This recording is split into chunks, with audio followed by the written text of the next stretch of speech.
ఇలాంటి పరిస్థితుల్లో విద్యా వ్యవస్థను చక్కదిద్దే అత్యంత కఠినమైన బాధ్యతను మంత్రి నారా లోకేష్ గారు తన భుజస్కంధాల మీద వేసుకున్నారు. నేటి బాలలే రేపటి పౌరులనే భావనతో విద్యా వ్యవస్థను ప్రక్షాళన చేయడం మొదలుపెట్టారు. రిజల్ట్ ఓరియంటెడ్ ఎడ్యుకేషన్పై దృష్టి సారించి ఆర్టిఫిషియల్ ఇంటెలిజెన్స్ వంటి టెక్నాలజీ విషయాలను ప్రధాన పాఠ్యాంశాలుగా తీసుకురావడానికి ఆయన చేసిన ప్రయత్నాలతో మన పిల్లలు ప్రపంచ స్థాయిలో పోటీపడి రాణించడానికి సిద్ధమవుతున్నారు. సమాజానికి విద్య ఎంత అవసరమో చైనీయుల సామెత ద్వారా వ్యక్తీకరించబడింది. మీరు సంవత్సరానికి ప్రణాళిక వేస్తే వరి నాటండి, దశాబ్దానికి ప్రణాళిక వేస్తే చెట్లు నాటండి, జీవితకాలానికి ప్రణాళిక వేస్తే ప్రజలకు విద్య నేర్పండి. పిల్లలకు విద్య అందించడం తల్లిదండ్రులకు భారం కాకూడదని మా ప్రభుత్వం బలంగా విశ్వసిస్తోంది. ఏ కారణం చేతను ఏ బిడ్డ విద్యకు దూరం కాకూడదని విశ్వసిస్తున్నాం. ప్రతి తల్లి తన పిల్లలను పాఠశాలకు పంపేలా ప్రోత్సహించే లక్ష్యంతో మరో సూపర్ 6 హామీని అమలు పరిచే దిశగా తల్లికి వందనం పథకాన్ని ప్రారంభిస్తున్నాం. 25-26 విద్యా సంవత్సరం నుంచి ఈ పథకం కింద 15,000 రూపాయల ఆర్థిక సహాయాన్ని అందించుతున్నాం. చదువుకునే ప్రతి విద్యార్థి తల్లికి ఈ పథకాన్ని అందించడానికి కేటాయింపులు జరుపుతున్నాం. ఈ పథకం ప్రభుత్వ మరియు ప్రైవేటు పాఠశాలలో 1 నుండి 12వ తరగతి వరకు చదువుతున్న పిల్లలకు వర్తిస్తుంది. అదేవిధంగా సర్వేపల్లి రాధాకృష్ణ విద్యామిత్ర పథకం ద్వారా 35.69 లక్షల మంది విద్యార్థులకు ఉచితంగా పుస్తకాలు, యూనిఫామ్లు, డొక్కా సీతమ్మ మధ్యాహ్న బడి భోజనం పథకం ద్వారా విద్యార్థులకు పౌష్టికాహారాన్ని అందిస్తున్నాం.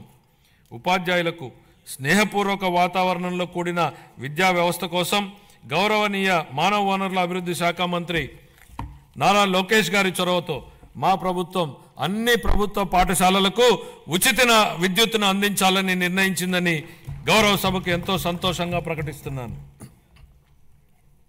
ఇది స్థానిక సంస్థలపై ఆర్థిక భారాన్ని తగ్గించడమే కాక ఉపాధ్యాయులు మరియు విద్యార్థులకు ఒత్తిడి లేని వాతావరణాన్ని కల్పిస్తుంది.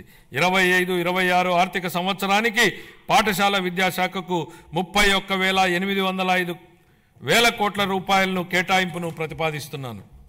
ఉన్నత విద్య భవిష్యత్ సవాళ్లను విద్యార్థులకు సిద్ధం చేయడానికి మరియు అందరికీ సమాన అవకాశాలు కల్పించడం కోసం బలమైన సమ్మిళిత ఉన్నత విద్యా వ్యవస్థ నిర్మించడానికి ప్రభుత్వం అంకిత భావంతో ఉంది. ఈ కార్యక్రమం కింద మల్టీ డిసిప్లినరీ విద్య మరియు పరిశోధనా విశ్వవిద్యాలయాల స్థాపన, పాలిటెక్నిక్ విద్యలో క్రెడిట్ ఆధారిత వ్యవస్థను ప్రవేశపెట్టడం, అధునాతన తరగతి గదులు, ప్రయోగశాలలు, డిజిటల్ లైబ్రరీలతో విద్యాలయాలను ఆధునీకరించడం వంటి కీలక నిర్ణయాల ద్వారా మన విద్యార్థులను అంతర్జాతీయ ప్రమాణాలకు అనుగుణంగా తయారు చేస్తున్నాం. ప్రపంచవ్యాప్తంగా ఉన్న ప్రముఖ 100 విశ్వవిద్యాలయాల్లో మన రాష్ట్ర విశ్వవిద్యాలయాలను నిలపడమే మేము లక్ష్యంగా పెట్టుకున్నాం. 25-26 ఆర్థిక సంవత్సరానికి గాను ఉన్నత విద్యాశాఖకు 2,506 కోట్ల రూపాయలను కేటాయింపును ప్రతిపాదిస్తున్నాను. ఆరోగ్య రంగం గత ప్రభుత్వ పాలనలో ఆరోగ్య రంగం పూర్తిగా నిర్లక్ష్యానికి గురైన విషయాన్ని మనం చూసాం అధ్యక్ష. సకాలంలో చెల్లింపులను చేయకపోవడంతో మందుల కొరత, సౌకర్యాల కొరత, సేవల కొరతకు కారణమైంది అధ్యక్ష. వైద్య రంగంలో దాదాపు 6,400 కోట్ల రూపాయల బకాయిలను వారసత్వంగా ఇచ్చారు అధ్యక్ష. దీనిలో 1,624 కోట్ల రూపాయలను చెల్లించి తిరిగి గాడిలో పెట్టేటువంటి ప్రయత్నాలు ప్రారంభించాం. నిర్లక్ష్యానికి గురైన వైద్యారోగ్య రంగాన్ని గాడిలో పెట్టడమే కాకుండా ఈ శాఖకు సంబంధించి ప్రజారోగ్యానికి సంబంధించి మేనిఫెస్టోలో ఇచ్చిన హామీలను అమలు చేస్తున్నాం.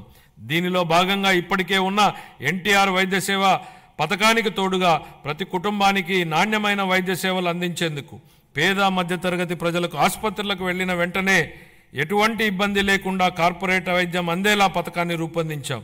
దీనిలో భాగంగా ప్రతి కుటుంబానికి 25 లక్షల రూపాయల ఆరోగ్య బీమా పథకాన్ని అందుబాటులోకి తీసుకొచ్చేందుకు మా ప్రభుత్వం ప్రణాళికలు చేపట్టింది.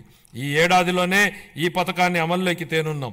దీంతో పాటు ఆసుపత్రుల్లో మందుల సరఫరా, మెరుగైన వైద్య సేవలు, పారిశుద్ధ్యం వంటివి ఇప్పటికే చేపడుతున్నాం అధ్యక్ష. 25-26 ఆర్థిక సంవత్సరానికి వైద్య ఆరోగ్య మరియు కుటుంబ సంక్షేమ శాఖకు 19,264 కోట్ల రూపాయల కేటాయింపును ప్రతిపాదిస్తున్నాను అధ్యక్ష. పంచాయతీరాజ్ మరియు గ్రామీణాభివృద్ధి గ్రామాలు శక్తి సంపన్నమై స్వయం సమృద్ధి మరియు సాధికారతలతో తొలతూగకపోతే దేశాభివృద్ధి అసంపూర్తిగానే ఉండిపోతుంది. దీన్ దయాళ్ ఉపాధ్యాయ అన్న మాటల అధ్యక్ష.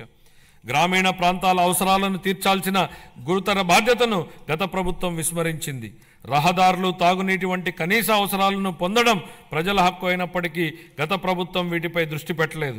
స్థానిక సంస్థల నిధులను పక్కదారి పట్టించడం వల్ల మన రాష్ట్ర గ్రామీణ ఆర్థిక వ్యవస్థలపై ఇది ప్రభావం చూపి గ్రామ పంచాయతీల హోదాను దిగజార్చింది. గౌరవనీయ ఉప ముఖ్యమంత్రి శ్రీ పవన్ కళ్యాణ్ గారి మార్గదర్శకంలో ప్రజల జీవన ప్రమాణాలు మెరుగుపరచాలనే లక్ష్యంతో మా ప్రభుత్వం గ్రామీణాభివృద్ధిలో ముందడుగు వేస్తోంది. ప్రజల చురుకైన భాగస్వామ్యంతో మా ప్రభుత్వం సమగ్ర గ్రామ పంచాయతీ అభివృద్ధి ప్రణాళికలను రూపొందించి గ్రామాలలో సిమెంట్ రోడ్లు, తార్ రోడ్లు, పశువుల పాకలు తదితర 30,000 పనులకు మంజూరు చేయడం జరిగింది. 4,300 కిలోమీటర్ల మేరకు మంజూరైన సీసీ రోడ్లలో ఇప్పటికే 3,000 కిలోమీటర్ల రోడ్లు పూర్తయ్యాయి. మరో 1,300 కిలోమీటర్ల మేర రోడ్లు తుది నిర్మాణ దశలో ఉన్నాయి. వీటి ఫలితంగా గ్రామీణ ప్రాంతాలలో పరిశుభ్రమైన వాతావరణం ఏర్పడి ఆర్థిక కార్యకలాపాలు, ఉపాధి కల్పన జరిగింది. గత ప్రభుత్వం 5 ఏళ్లుగా స్మార్ట్ ఎల్ఈడి వీధి దీపాల పథకాన్ని పూర్తిగా నిర్లక్ష్యం చేసింది. 150 కోట్ల రూపాయల మేరకు బకాయిలను చెల్లించడం ద్వారా మా ప్రభుత్వాన్ని ఈ కార్యక్రమాన్ని పునరుద్ధరించింది. కేంద్ర ప్రభుత్వం జల్ జీవన్ మిషన్ను ఆగస్టు 15, 2019లో ప్రారంభించినప్పటి నుండి 2024-25 వరకు 13,499 కోట్ల రూపాయలను కేంద్ర ప్రభుత్వం కేటాయించినప్పటికీ గత ప్రభుత్వం మన రాష్ట్రాన్ని సకాలంలో విడుదల చేయకపోవడం వలన కేవలం 2,255 కోట్ల రూపాయలను మాత్రమే వినియోగించుకోగలిగింది. ఛత్తీస్గఢ్, జార్ఖండ్, గుజరాత్, ఒడిశా వంటి రాష్ట్రాలు 23-24 సంవత్సరానికి కేంద్రం నుంచి మనకంటే తక్కువ కేటాయింపులు పొందినప్పటికీ మన రాష్ట్రం కంటే ఎక్కువ నిధులను వినియోగించుకున్నాయి. మా ప్రభుత్వం ఈ పథకాన్ని పునరుద్ధరించడానికి చొరవ తీసుకుంది. మా ప్రభుత్వ అభ్యర్థన మేరకు ఈ పథకం గడువును 2028 వరకు పొడిగించిన కేంద్ర ప్రభుత్వానికి ఈ గౌరవ సభ ద్వారా ధన్యవాదాలు తెలియజేస్తున్నాను. దీనిలో భాగంగా సుస్థిర ఉపరితల నీటి రిజర్వాయర్ల నుండి 95.44 లక్షల గ్రామీణ గృహాలకు నీరు అందించాలని మా ప్రభుత్వం లక్ష్యంగా పెట్టుకుంది. మహాత్మా గాంధీ జాతీయ గ్రామీణ ఉపాధి హామీ పథకం కింద 45.3 లక్షల కుటుంబాలకు చెందిన 72 లక్షల మందికి ఉపాధి కల్పించడం జరిగింది. మా ప్రభుత్వం రైతులకు మేలు చేకూరేలా పొలాలకు అనుసంధాన రహదారులు వేస్తోంది.